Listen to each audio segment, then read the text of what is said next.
Coastal flooding, a big concern at this hour from Stratford to New Haven. The tide has been coming in the last couple of hours. News 8's Kent Pierce is standing by live in Milford, checking out the situation there. How's it looking, Kent?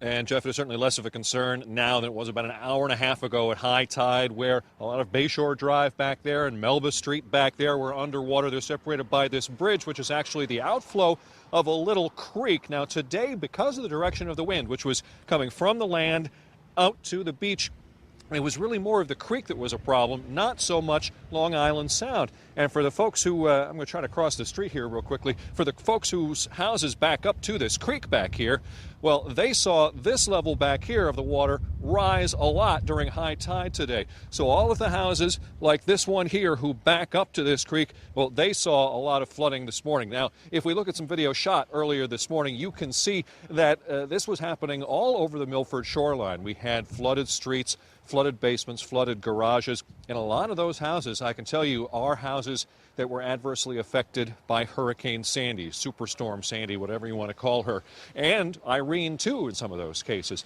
For the folks whose houses back up to this little creek, they say that those two storms, Irene and Sandy, dumped so much debris and sand into this creek, washed it inland, that creek is now shallower. So every time there's a stormy high tide like today, they have to face the fact that there's going to be flooding. We're kind of getting used to it. It's just something that happens every single time there's a high tide.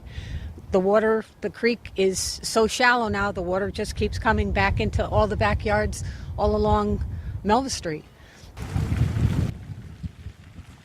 Now, they would, of course, like to see that fixed. Another lady who would like to see something fixed lives across the street, facing the beach. Her house back there, first floor, got damaged somewhat by Irene a year and a half ago, got damaged a lot more by Superstorm Sandy. She hasn't even started to fix that damage. I asked her if she was concerned about today's flooding. She just sort of gestured around her empty living room and said, what more damage can some flooding today do? We're live in Milford. I'm Kent Pierce, News 8.